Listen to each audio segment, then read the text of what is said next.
esse é um cápsula e nós vamos falar agora sobre algumas declarações que o Gilmar Mendes andou dando, que, bom, são absurdas, mas isso não é novidade. O Gilmar Mendes fala coisas absurdas há bastante tempo, né? E uma dessas coisas absurdas que ele fala é que o STF não aceitará impeachment de ministros. E aí o pessoal, ai, caramba, como é que pode? Que absurdo, não sei o que lá.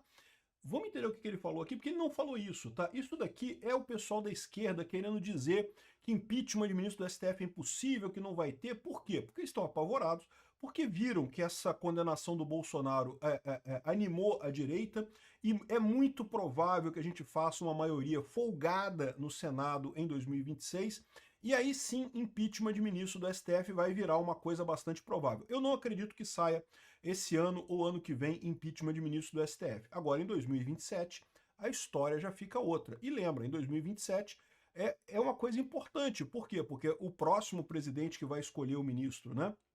Vamos entender esse caso aqui, porque é interessante entender o que o Gilmar Mendes falou. É um absurdo, tá? Ele pode ser chamado a decidir sobre isso.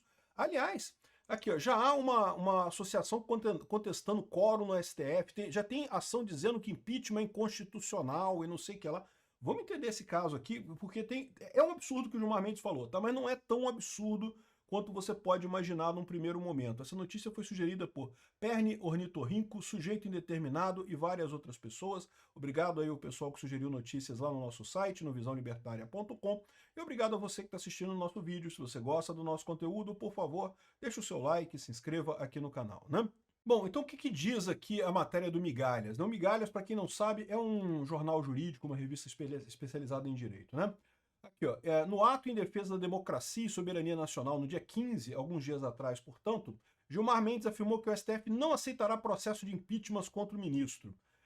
Segundo Gilmar, o procedimento só poderá ocorrer de forma regular, não sendo cabível quando a fundamentação é exclusivamente em votos proferidos pelos integrantes da Suprema Corte. Aqui, ó. Não espero que o Senado venha a agir para buscar vindita em relação ao STF. Vindita é vingança, tá? Ou seja, espero que venha agir para buscar vingança contra o STF. Impeachment deve ser um processo regular.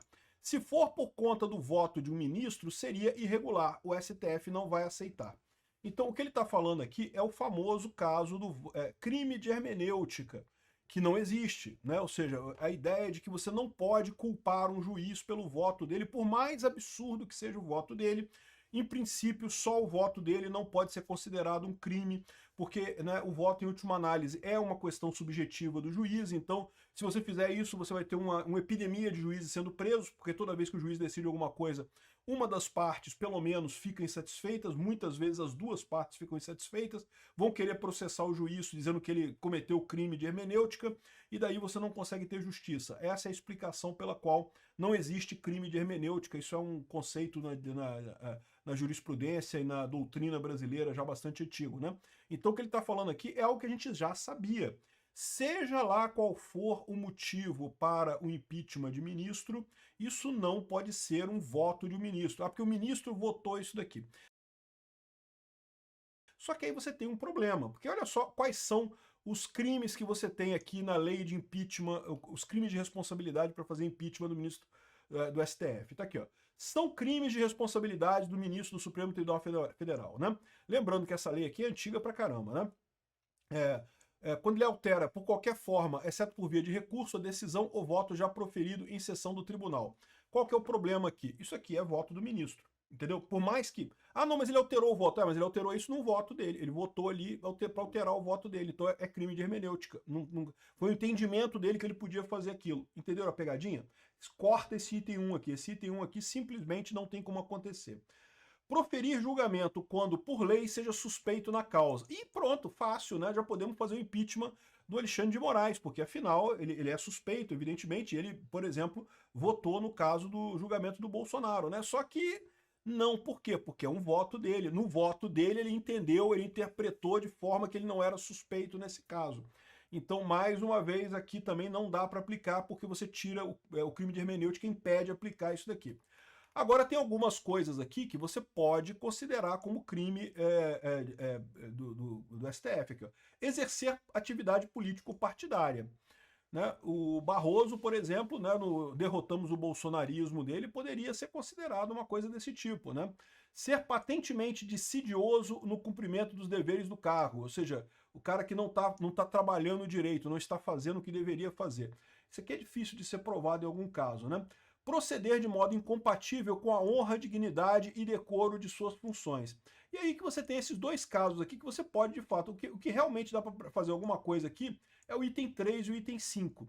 Ou seja, são coisas independentes do julgamento em si que você pode tentar pegar alguma coisa e levar a essa situação, né? Então, por exemplo, o Alexandre de Moraes, você pode pegar aqueles diálogos dele lá da Vaza Toga, claramente é algo incompatível com a honra, dignidade e decoro das funções. É um crime de responsabilidade. Justifica o impeachment e não tem nada a ver com o voto dele. Não tem voto nenhum ali. É o procedimento dele na administração do gabinete dele que levou a esse caso, né? Então, assim, isso que falou Gilmar Mendes aqui não é uma coisa, assim, ele não está fora da realidade. Eu já falei para vocês que não dá para ser crime de hermenêutica, não pode colocar um voto do ministro como justificativa para impeachment em nenhuma situação, né? Bom, agora, o STF dá andamento a uma ação que questiona o impeachment de ministros da Suprema Corte no Senado. Então, olha só que coisa curiosa, né? O STF tem uma ação, uma DPF, que foi impetrada por uma organização de direito, né? Aqui, a Associação de Magistrados do Brasil e pelo Partido Solidariedade. E as ações apontam a incompatibilidade da lei do impeachment e a Constituição de 88, especialmente no que diz direito à transmutação de processos contra ministros do Supremo. No mesmo despacho, Gilmar também abriu prazo de 5 dias para a PGR e a Advocacia Geral da União se manifestarem sobre o tema.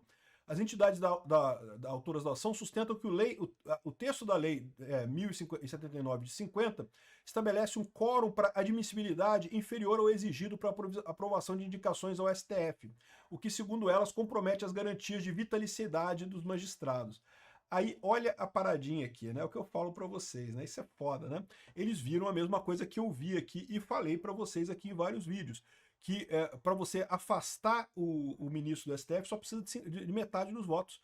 Não precisa ter maioria absoluta, só precisa ter a maioria dos votos para você afastar o ministro, né? E realmente, se você olhar aqui na lei, tá aqui, ó, no julgamento da denúncia, né? Recebida a anúncia, coisa e tal, aqui, ó.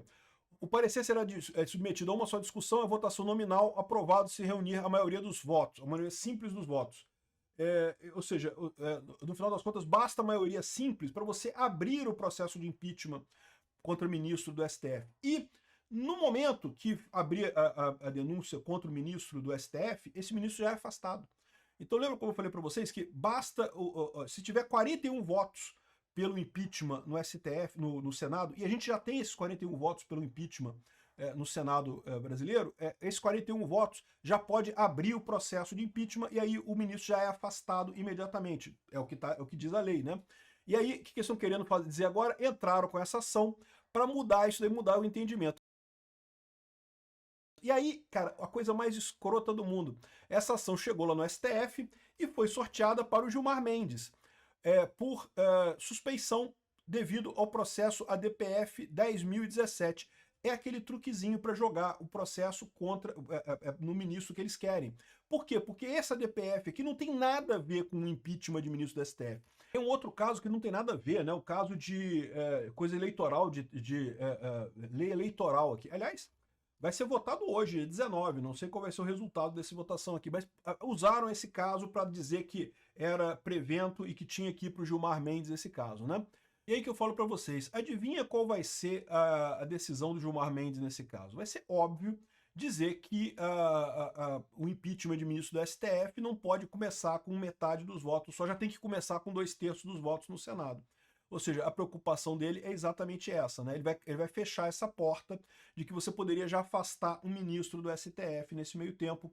É isso que ele vai fazer agora, vai fechar isso daí. Eu não vejo problema nisso aqui, porque eu acho que ia ser muito difícil passar impeachment do Senado esse ano ou ano que vem, de qualquer forma, né? E em 2027, a gente já vai ter uma maioria bem mais folgada no Senado para passar, mesmo com o quórum igual do impeachment de ministro. A minha preocupação é que o Gilmar Mendes coloque mais coisa nisso daqui, mais restrições a impeachment de ministro do STF. E por que isso? Porque eles estão apavorados, eles viram que a direita ganhou força, que vamos ter o Senado com folga em 2026, em 2027, e daí ele sabe que vai começar a rolar a brincadeirinha, né? Vai começar a rolar isso daí. Outra coisa absurda disso daqui foi justamente o Gilmar Mendes apontando incoerência no voto do Fux. O que é um absurdo, cara. Um absurdo isso daqui. Né? Ele feriu a Loma, né? A Loma ignorou a lei Loma. A Loma é a lei da magistratura, né? A lei orgânica da magistratura. Que justamente fala que você não pode, um ministro, um juiz, qualquer juiz, não pode criticar o voto de outro juiz. Né, a não ser nos autos. Nos autos você pode, lógico, né, tomar decisões diferentes do outro juiz, pode argumentar, evidentemente, mas não pode criticar publicamente isso daí, né? Então, esse caso aqui já poderia ser usado no caso do Gilmar Mendes para justamente fazer a questão do impeachment dele, né? Como proceder de modo incompatível com não é aqui, ó. Proceder de modo incompatível com a honra e a dignidade e o decoro das suas funções, né? Porque claramente ele está ferindo a lei orgânica da magistratura, né? Enfim, que seria difícil aprovar um impeachment de ministro do STF, eu não tenho dúvida nenhuma. Tem que ser alguém muito competente no Senado para fazer isso. Por quê? Porque tem que reafirmar que a jurisdição, no caso de impeachment do STF, é do Senado. Quem decide tudo no que tange a impeachment do ministro do STF é o Senado, não é o STF. Então, esse é o ponto que a pessoa tem que pegar, resguardar e segurar e não deixar o STF julgar qualquer coisa sobre isso, porque vai acontecer imediatamente. No momento que entrarem com o impeachment de ministro do Supremo, alguém vai entrar no Supremo dizendo que não, que está errado, que está com um determinado erro. E a tendência do Supremo é acatar, dizer que realmente está errado, que não pode, que tem que voltar esse processo, né? É preciso alguém para peitar isso, para argumentar de forma correta que não, a jurisdição nesse caso é do STF. O STF está agindo como um juiz nesse caso, né? Enfim, não é uma coisa fácil o impeachment de ministro do Supremo. Ainda assim, eu tenho a expectativa que a partir de 2027 isso vai ser uma possibilidade real. Obrigado por assistir o vídeo até o final.